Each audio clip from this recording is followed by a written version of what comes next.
everybody. Welcome to the Couples Couch. The Couples Couch. I don't know if this is going to be a continuous thing, but I was thinking, Tom and I have a lot of deep conversations about so stuff. deep. Shut up. But sometimes we don't want to live stream it. So today, here's what we're going to be talking about on the couch. We're going to be talking about, I think the way that I'm going to frame it is why... I don't know if it should be why people unsubscribe from YouTube channels or why we unsubscribe from channels and kind of like how that factors into what we want to make sure we maintain on our channel. Or It's like a changing audience / like creators change and viewers change and you aligned at one time, but it doesn't mean you're going to align and always. That's natural. Yeah. That's natural. But I feel like kind of what we were talking about is a little bit of... I'm being polite. Well, what's been on your mind? So for the past 6 weeks or so, I've been aware of YouTube channels that I was at one point in time very hardcore fanatical about. Okay. Like, I was a member of channels. I was on the Patreon. I was hit the bell notification, noticing that I'm not only not watching the videos anymore, but I'm actually getting kind of annoyed by the direction that they're going, and to the point where then I unsubscribe. And to me, it's very interesting to go, what happened from like literally like being clicking the join button to be a channel member, and then clicking the unsubscribe button because I like just don't want any more. I don't want any more. And this is interesting to me because... And it's happened on half a dozen channels. And I think it's normal because there's plenty of channels that I've been subscribed to and I just unsubscribe without even a thought. I'm like, it's, unfollow, no big deal. But there are some where I'm like, I really want to hold on, but I don't dig the content anymore. Yeah. And the reason why I'm thinking about it is because I feel like a lot of people are having that same thought on my channel as a subscriber since, we've gone in a completely different direction since when I started. And I think a majority of the people who are here came here before I made the change. Yeah. And I'm just like, obviously I want people to stick around who are in it for the long run, but I'm curious to see if there are any things that I want to pull out from how you've been feeling as a disgruntled unsubscriber. Well, because mine goes so much to like obsessive personal philosophy of YouTube, not... What's the difference between like me and what I'm doing and like... Okay, so as the owner of the YouTube channel, yes, if you decide that you want to switch and go in a different direction, rebrand, you know that's going to shuffle up your audience a little bit. Yeah. And I think that's normal. You decide, okay, I'm going to make a creative decision, do things a little differently. Some people aren't going to like that. They're going to go away. As a viewer, you see that. You go, oh, this channel used to be this. Now it's this. It's not for me anymore. Click. The thing that's on my end is like, that's not what happened. The channel has evolved, but it's like, it's lost its authenticity in a lot of ways.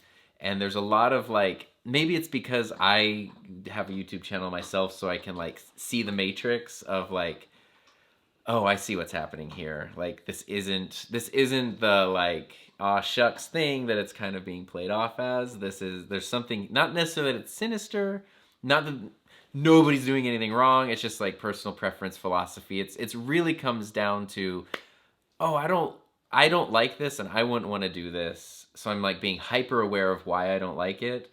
Well, I know this about you, being your wife, but I think like one of the things that, I think the thing that you value the most in YouTube channels is that it's the you behind the YouTube. Yeah, we have streaming services. If I want to see a full-on production, I'm not going to go to YouTube for that. Like, there's other places to go that will do it better.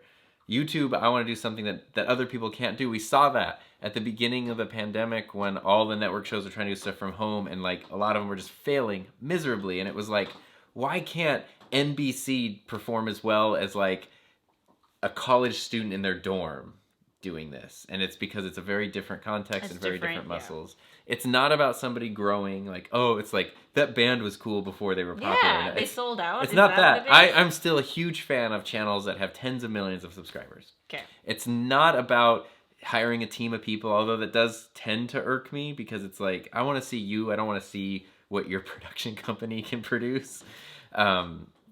but that's not necessarily a bad thing.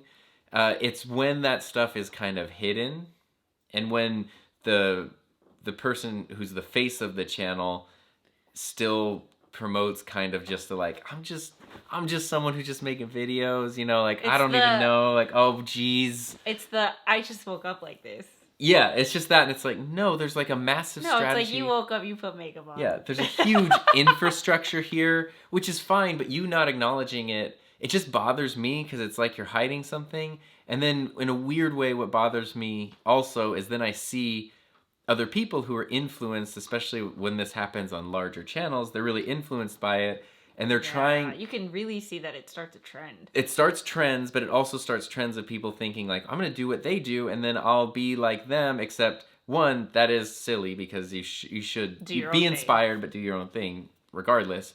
But also, like... It's unrealistic, because they don't see the behind the scenes of what's actually happening. It's very much like when you go to, like...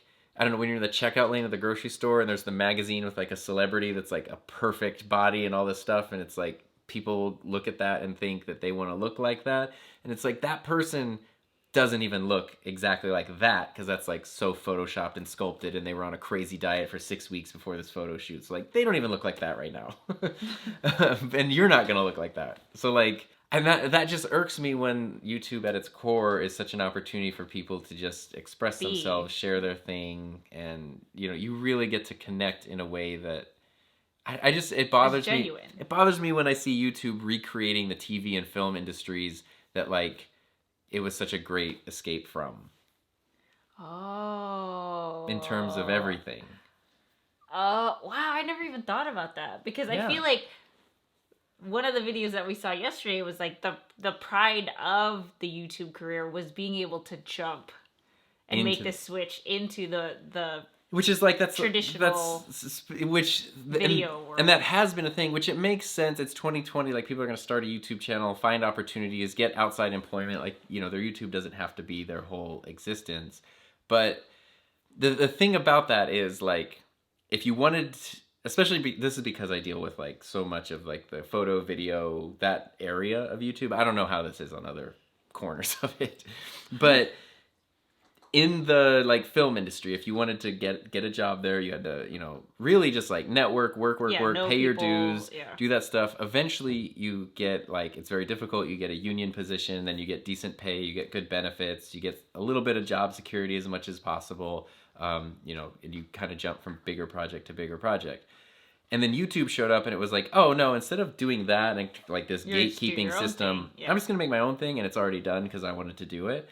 And now people are like, such a big piece of advice is like, oh, you need to, like, submit your reel to a YouTuber to be their editor, to do this, to do that. And it's like, okay, at the end result now is you're doing the same thing you would have done previously, but the end result is now you don't have the union job with health benefits and security. You have a less paying job with less security for someone who's probably not the best boss because they're not trained to be a manager or an HR department. And it's just like, you got rid of the good parts of this platform, and you only pulled the bad parts of the thing we escaped. Hello. Hello. Hello, Finpin. You want to join us? No, It's the corgi couch. Hello. What are you taking away, if anything, as a YouTube creator yourself? So, what I'm taking away is that... Because I'm trying to take away stuff too, obviously. Okay. YouTube can be whatever you want it to be. The way I approach YouTube as a creator and as a viewer is my way of approaching it. The ways that I'm not enjoying other people doing it is fine. You're not saying it's wrong. You're not saying it's nobody's bad. committing a crime. Nobody's a bad person. It's just like, I'm not a fan of the way this is being done. So I can just go over here and do things my way. But for me, what it really comes down to is how much I value, like, genuine authenticity. And there has to be a line. Like, there really does, you know, if you have a channel that has hundreds of thousands or millions of subscribers, there's gonna be a wall that, like, you just can't... you've crossed over into a different... Yeah, and I don't know what that You'll cross that bridge I don't know about soon. that. But I've seen people I've seen people do it well, and I've seen people do it poorly. Like okay, who's an example of who's done it well? MKBHD has done it incredible, and he has a team. He's super strategic, super business oriented, and still has the same vibe. The core of it is still when he was a kid in front of his webcam at home. And even though it's totally different. Matt Diavella is another one that I always talk about. Simone Gertz. Yeah, Simone Gertz. Like, their things might expand, their abilities grow, but the channel's still very much their channel. Like it all makes sense. And there's others where it's like this has almost become a parody of itself now because it's been interesting to look at this from things that I used to be such a fan of and decide what I don't like. But it does put me in a very critical headspace, which feels bad. And so now that I understand that, I want to file that away. And then if something annoys me or bothers me, just click unsubscribe, don't watch it, don't think about it, and just focus on the stuff that I do enjoy and just put it off the radar. Yeah. And spend more time focusing on like the positive. Because I was trying, when these things are really annoying me, I was trying to like look at it and go, okay, what is the positive here? Sorry, he's nibbling on my hair. It tickles. He's trying to get your hair banned. I know. Yeah, so I was trying to look at positive things, but it's like, it's easy to just... Sometimes there just isn't any, though. Sometimes it is like you're kind of just doing something that I don't like, and it's fine, I just don't have to like it, and I'll leave, and you don't need me here disliking the thing that you're making. So what are you, like, what are the takeaways for you? I mean, that's what I said, like I have my core values, and I think as a channel grows, it becomes easier and easier to... So how are you going to make sure you maintain your core values? Well, I mean... to know what they are, like, which I know what they are. Yeah, I've written them down and I've published them, and then adhering to that. Yeah, and that's because that's like that like statement of ethics and purpose and all that stuff. That's for other people, but it's also for me and it's for everybody. So okay, I know this is getting long, but do you have an example of when, if you didn't have your values and if you weren't consciously always trying to adhere to them, what is a decision that you've made on this journey so far where without that guidance, you would have maybe made a different decision? I mean... I know you always end up making the right decision, but I know that you've hesitated before. It can be tricky when there's potential sponsors and companies that I actually do like and would want to work with, or that would make sense, or that I trust, but it's not the right fit, but it could be, but it's not a clear yes, so it's a clear no, and making it the clear no. That's a big one. Somebody offered to buy my channel today, and I said no. That kind of, like, not just... It's very easy to say no to the obvious no's. Right, like, but then there's, when somebody shows up and says, hey, can you do a sponsored video for eyelash serum? That's a clear no.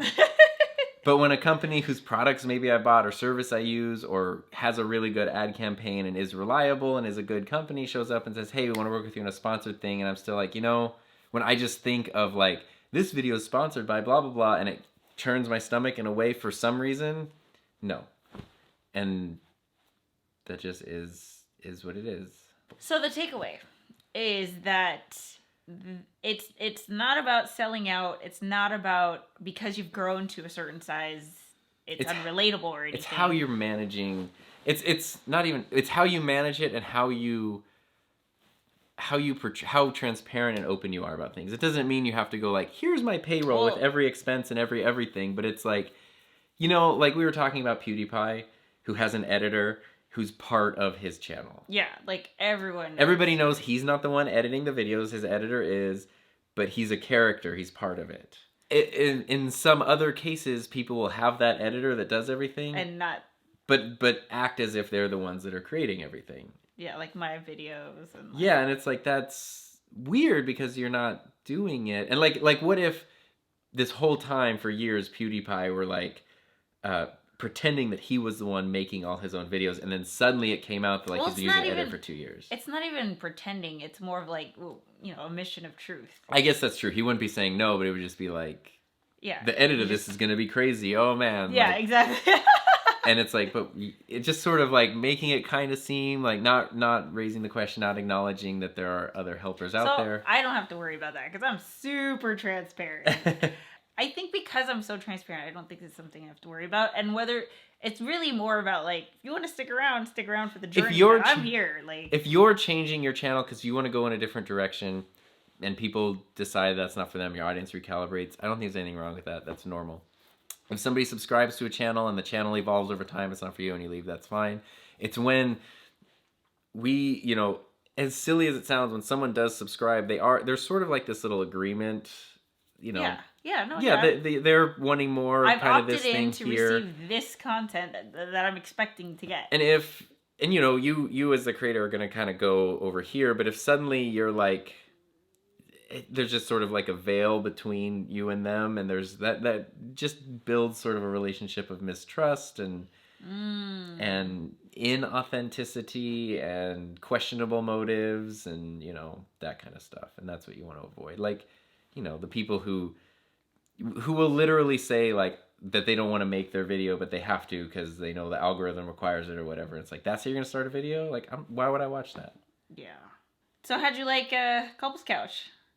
I like it. I don't have to edit it, so it's fine. It's nice. You got a corgi. Well, today's day 30. Today's day 30 and tomorrow's day 31. How do you feel? I don't know. Not really any. I think because I'm more... Okay, first of all, I love that I finished. I'm going to say finished because I know we have tomorrow. And I'm very proud of that. But I think I'm more excited about like my next 90 days that it's kind of overshadowed this... That's good accomplishment. Though. Yeah, but I wouldn't have had that realization if this led to that. And normally in the past, when you've done a big challenge, you end it and then there's no clear. And that's the problem. I hibernate. Yeah, because then it's just like, okay, now I don't do anything, and now it's like, okay, I am ready to move on from this and go to something else. I'm itching to move on. I'm excited. I know, it's so cute. Thanks for joining us on the Couples Couch. Yes. Okay, bye. Finley, say bye. Say bye, Finn.